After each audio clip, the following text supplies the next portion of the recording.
but it's alright.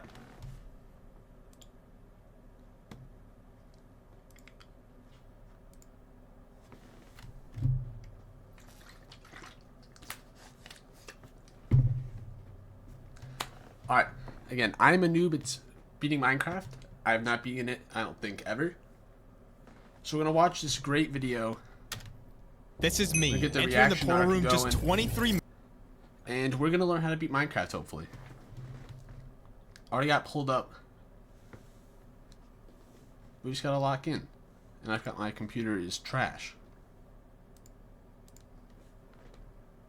Minutes into a random Minecraft world. So we are not doing 1080p.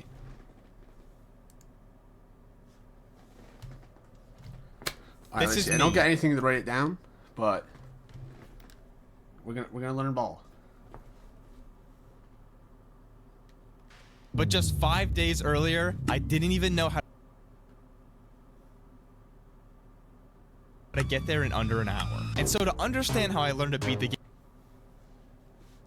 Oh, come on. game in under 30 minutes, we're going to need to go back to the base.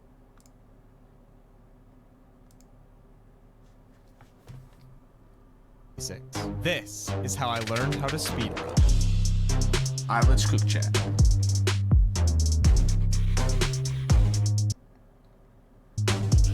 I think this could take me like an hour. You start with absolutely nothing, but you have one final goal: beating the game. Imagine a speedrun being like a good story. The hero starts out with no tools, no skills, and nothing to help them at the beginning. Eventually, as time passes, they gain new tools and skills, where eventually in the final fight, they're prepared to win. I'm going to break down the process of going from A to B level by level like a video game, where A is where you are right now, and B is where you need to get. Okay, now let's break down what you need to win. The most obvious are ender pearls and blaze rods, which are both needed to get into the... I knew that.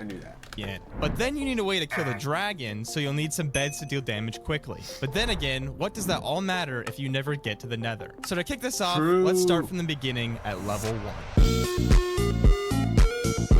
This is honestly the stage where I probably won't succeed. Okay, so you spawn into a world. 40 minutes. This is A. Our current B is making a nether portal. With that in mind, I'm looking for 3 things: 7 iron, food, and lava. 3 iron for a bucket, 1 for a flint and steel, and 3 for an iron pickaxe, which will prove to be vital at the next stage. To get those items, I can use 3 different tactics: a village, a buried treasure, or a shipwreck. Think of these 3 tactics as your ticket to the train from A to B. Let's first break down the village. You can get food from the hay bales, but the iron is a bit more tricky.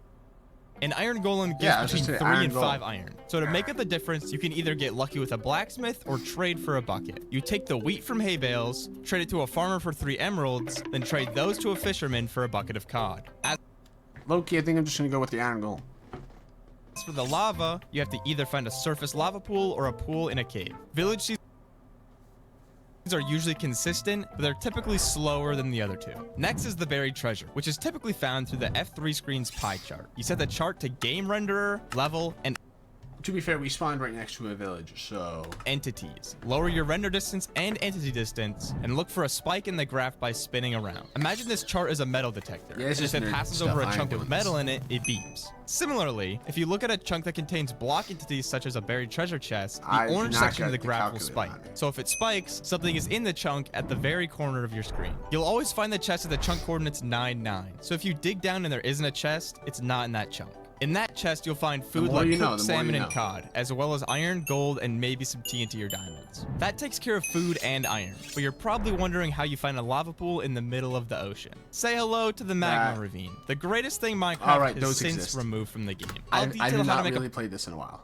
Portal in a second, but first let's talk about shipwrecks. They're pretty common, but come in many different variants. The best way to simplify them is to separate them into 3 different parts: the front, the middle, and the back. The front contains a chest with food, the middle contains a chest with a buried treasure map, and the back contains the chest with the iron. Some ships don't spawn with the front, some don't spawn with the back, and some don't have a back or middle. It's best to memorize the variants, but all you really need to know is that the back is rounded, the front is pointy, and it's best to have both. The back is the most essential since it has the iron, but I'd encourage you to find one with both. Now with your iron and food, you need some wood to craft your tools, a boat, and doors. Shipwrecks are literally made of wood, and buried treasures usually spawn near some some trees. With everything set to go, we need to find our lava now, and it comes in the form of a magma ravine. This is the first thing I had to truly learn and practice just starting out because it's a little tricky to do. Here's the most basic portal setup you can make.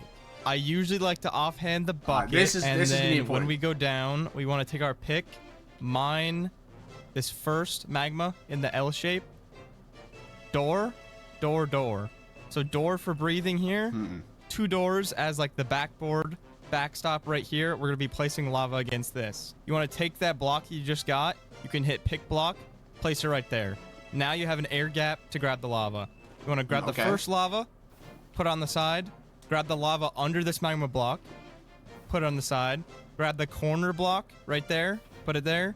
Grab this lava, put it there. You can break this block now. Put a block here. Break, break, break. Drain the lava. Light it. Boom. You're done.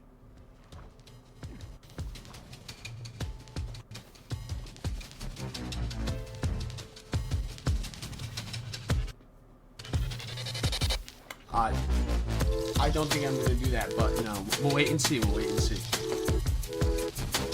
Okay, Bastion. So we've now entered. Okay, I definitely have no idea how this works. For the nether. We're at our new. I think the last time I tried. No, the nether update came out. A. Our new B is getting all the items we need to beat the game from a bastion, such as string for beds, obsidian for portals, fire resistance for the fortress and terrain navigation, and of course ender pearls for eyes of ender. But to first loot a bastion, you need to find one. Immediately after loading into the nether, open your F3 screen and pause the game. The E counter shows the entities in the game, with the number on the left being the entities on your screen, and the right being the total number of entities around you. Watch the number on the right, and if it suddenly spikes while loading chunks, there's a bastion near you. To write that down. Find it, lower your FOV, and spin in a circle. You're looking for the number on the left to rise to over 30 or so, and if it does, wherever you're looking, there's probably going to be a bastion that way. Okay, so now we're at the bastion. These things are literal and high numbers equal good. Metaphorical gold mines, and they are easily the most important part of the run. Unfortunately, this is where it gets even more complicated. Oh, great. The part I don't know the least about is going to be the most difficult. 4 types of bastions: bridge, treasure, stables, and housing. Each one of these bastions have unique variations, routes, and locations of the gold blocks. If you weren't aware already, looting a bastion requires an iron pick to mine the gold blocks, which you then trade to the piglins for all the items I mentioned earlier. For a deeper dive, I've linked a RecRap tutorial in the description, which I'd highly recommend if you played on the. We don't got the time for that. So after running your route of choice, mining and trading all the gold blocks, and hopefully collecting all the items you need, it's time to find a fortress. This part's the easiest part. If we can make it here, I think we have won. Because blazes aren't that hard to kill. We've now made it to about the halfway point in the run. Finding the fortress will once again require the F3 pie chart, using a tactic called PIDAR. Think of this chart like a sonar scanner on a submarine, and if it detects where you have it set to find in your render distance, it shows up on the chart. We can use that fact to our advantage. Set the chart to tick, level, entities, and block entities. Turn on chunk borders, and if a spawner is already showing on the chart, drop your render distance until it disappears. Once it's gone, raise your render distance by 1 until the spawner appears. Then lower it again, reset the F3 screen, and raise it back up to 1 below the amount where it appears. So if it appeared at render distance 15, you drop it down to 14. Your render distance is like a big square around you, and if you move, it moves with you. So if you check each side of the chunk you're in, the side it appears on is the direction the fortress is in. Since you now have ender pearls and fire res, traveling in the nether can be much faster. Once you found the fort, find a spawner and farm up some blaze rods. I like to get 7 blaze rods, but that's because the next stage of the run can get a bit tricky.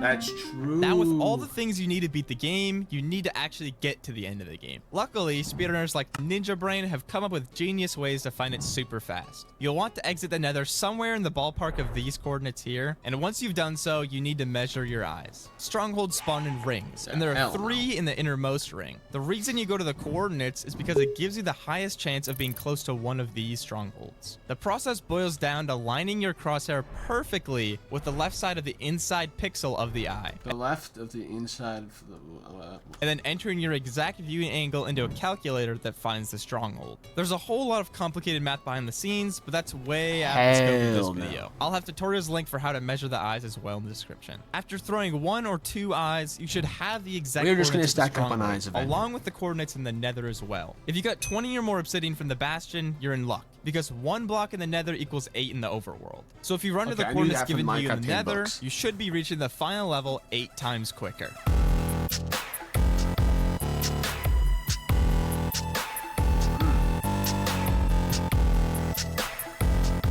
If you got the correct coordinates and ran to the right spot, you'll now find yourself at the beginning of the stronghold. Unfortunately, this place is an absolute maze. Fortunately, Pyre exists. Remember what you do to find the buried treasure? If you apply the exact same technique here, you can search for the spike of the silverfish spawner with the chart. I've seen enough swipe you just have to try and make your way to where the spike is. With a bit of luck, you'll find yourself in the portal room. Now you finally get to do possibly the most famous speedrunning tactic, the one cycle.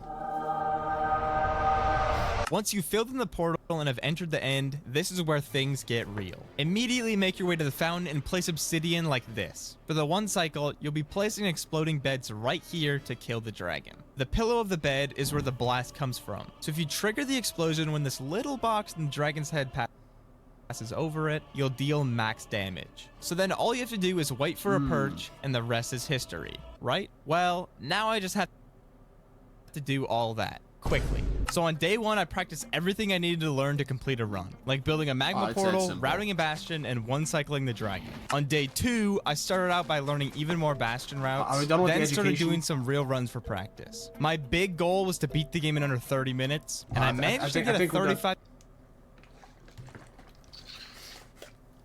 I think we're done with the education part.